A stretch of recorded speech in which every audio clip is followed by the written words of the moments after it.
Bener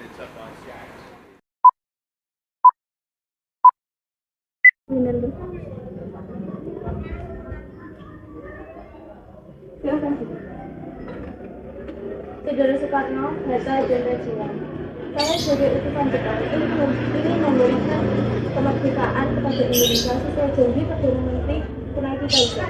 Dengan cara apa Jepang memberikan kemerdekaan kepada Indonesia?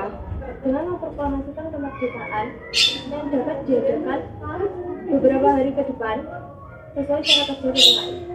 Benar, saya sangat setuju karena PPKI adalah badan yang bertanggung jawab atas proklamasi kemerdekaan. Saya setuju dengan Anda, Bu. Ada tapi kita harus gerakan kamu kan? Ya, Jepang menyetujui hari cepat memproklamasikan kemerdekaan pada tanggal 24 Agustus 1945. Baik, saya akan bacakan kembali pernyataan Anda. Kami akan membicarakan kepada PPKI terlebih dahulu. Setelah Soekarno pulang dari Dalat Vietnam, Soekarno keluar dari kamar menemui istrinya dan meminta istrinya untuk membuat sebuah bendera. Jepang menjanjikan kemerdekaan kepada Indonesia. Ada yang bisa saya bantu? Tolong jadikan kain ini menjadi sebuah bendera. Baik, akan saya jahitkan. Jepang mengakui kekalahan pada 14 Agustus 1945. Sultan Syahrir mendengar berita kekalahan dari radio. Syahrir mendesak Soekarno dan Hatta segera memerdekakan Indonesia. Pada pukul 14.00, Syahrir berhasil menemui Bung Hatta yang baru saja datang dari Dalat, Saigon, dan menyatakan tentang menyerahnya Jepang pada sekutu. Berita tentang kekalahan tersebut sangat dirahasiakan oleh Jepang, bahkan semua stasiun radio disegel oleh Jepang. Tetapi, tokoh golongan muda yakni Sultan Syahrir, Wikana, Darwis, dan Khairul Saleh mendengar kabar ini melalui radio BBC. Kawan-kawan, Jepang telah menyerah kepada sekutu. Kita harus memaksa golongan tua, terutama Bung Karno, untuk segera memproklamasikan kemerdekaan secepatnya. Betul sekali, kawan. Tapi kita tidak harus memproklamasikan lewat PPKI. Kenapa kau berpendapat demikian? Karena PPKI adalah partai kedudukan Jepang. Lalu, siapa yang memproklamasikan kemerdekaan? Bung Karno atas nama rakyat. Tetapi, Bung Karno apakah setuju? Beliau kan ketua PPKI. Kalau beliau tetap ingin memproklamasikan dengan PPKI, maka kita paksa saja dia. Perlu apa? Kita harus bicara baik-baik dengan beliau. Betul sekali, kawan. Kekerasan bukan cara penyelesaian yang tepat. Sebaiknya kita harus bergegas untuk menemuinya. Keesokan harinya, pada tanggal 15 Agustus pukul 20.00 WIB, golongan muda revolusi mengadakan rapat di gedung Lembaga Bakteriologi di Pegangsaan Timur, dan mereka tetap berpendirian bahwa kemerdekaan adalah hak dan urusan rakyat Indonesia sendiri. Dan hasil rapat tersebut disampaikan oleh Wikana, Khairul Saleh, Sukarni, dan Darwis kepada Bung Karno. Ada maksud apa kalian datang kemari? Sekarang malam ini kita kobarkan revolusi. Kami sudah siap mempertaruhkan jiwa kami. Bu, apabila Bung Karno tidak mengumumkan kemerdekaan malam ini juga, besok akan terjadi pertukaran. Godok leher saya, seret saya ke pojok situ. Sudahilah, saya tidak bisa melepas tanggung jawab sebagai ketua PPKI. Karena itu akan saya tanyakan pada wakil-wakil PPKI besok. Tenanglah, kita tanyakan pada saudara-saudara kita dulu. Jika Anda memang sudah yakin untuk berhenti memproklamasikan kemerdekaan, kenapa Anda tidak memproklamasikan kemerdekaan itu sendiri? Kenapa harus menyuruh Soekarno untuk melakukan hal itu? Apakah kita harus menunggu kemerdekaan yang diberikan kepada kita sebagai hadiah? Mengapa tidak rakyat sendiri yang memproklamasikan kemerdekaan? Mengapa tidak kita yang memproklamasikan kemerdekaan sendiri sebagai suatu bangsa? Saya sangat Jepang akan melakukan itu muslihat. Setelah mengetahui pendirian golongan tua, pada pukul 24.00, golongan muda mengadakan rapat di asrama Bapepri di Jalan Cikini nomor 71. Dalam rapat ini diputuskan untuk mengungsikan Soekarno dan Hatta ke Rengas Dengklok. Tujuannya adalah agar Soekarno dan Hatta tidak terpengaruh oleh Jepang.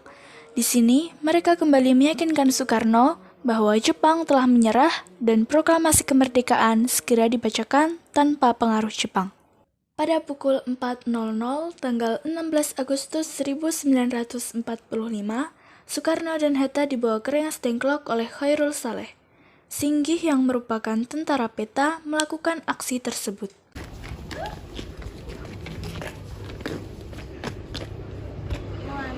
Anda bersetuju kalau proklamasi disusun oleh PPKI? Hanya saja saya tidak setuju proklamasi disusun oleh kita sendiri. Tapi kita harus memikirkan terlebih dahulu agar masyarakat tidak menjadi korban. Kita kalangan muda dan kota akan berada di belakang Anda jika terjadi sesuatu buruk. Baiklah, jika itu mau kalian, akan saya rumuskan naskah proklamasi saat kembali ke Jakarta. Revolusi sudah di tangan kami dan kami memberitahukan kepada Bung Karno bahwa bukan malam ini waktu untuk direvolusikan. Lalu apa?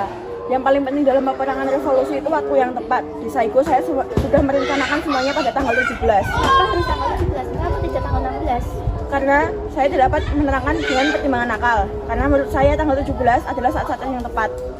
Sesampainya di Jakarta, Soekarno-Hatta bersama Laksamana Maeda menemui Mahajan Nishimura untuk berunding. Tetapi Nishimura tidak mengizinkan proklamasi kemerdekaan. Kemudian, mereka menuju rumah Laksamana Tadashi Maeda di Jalan Imam Bonjol nomor 1.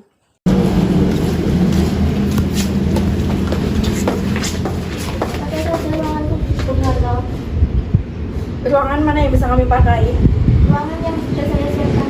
Keadaan telah mendesak kita semua untuk mempercepat pelaksanaan proklamasi kemerdekaan. Rancangan teks telah siap dibacakan di hadapan saudara-saudara, dan kepada siapapun yang hadir dalam rapat ini dapat menandatangani secara langsung. Saya kurang setuju. Sebaiknya teks proklamasi ditandatangani Soekarno-Hatta atas nama bangsa Indonesia. Bagaimana para hadirin? Setuju. Sayuti, tolong ketikan ini. Baik, Bu. Ini, Bung. Baik, terima kasih.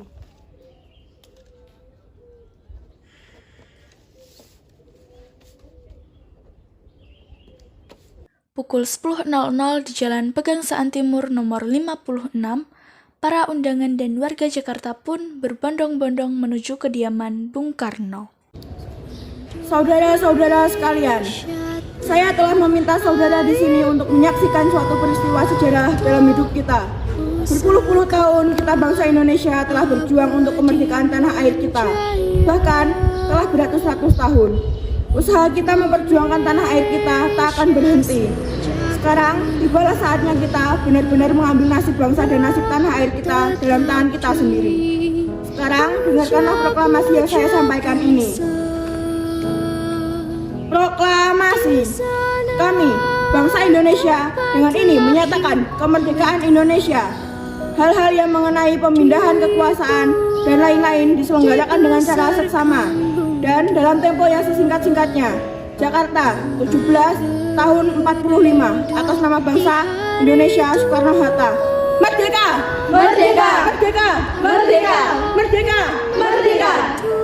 Pada Sang Putri, hormat dan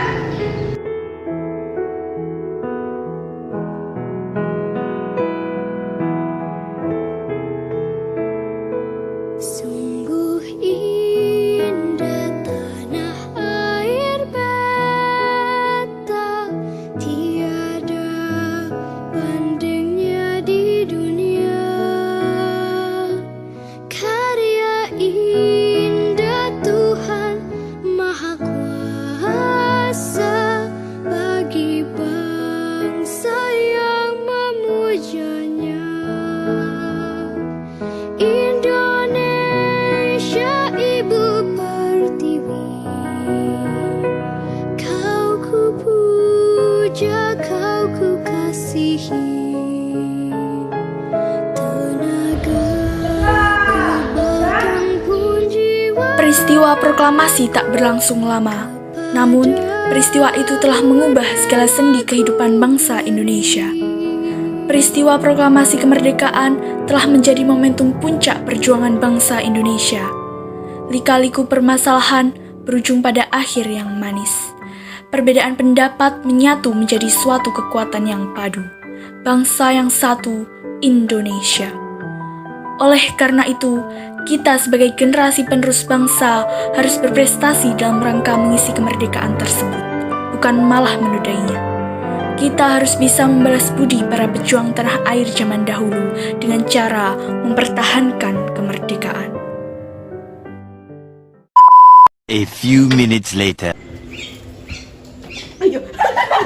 Ini Bung.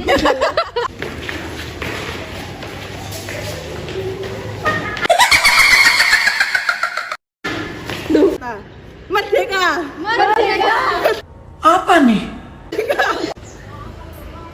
Saya sebagai utusan Jepang. Salah.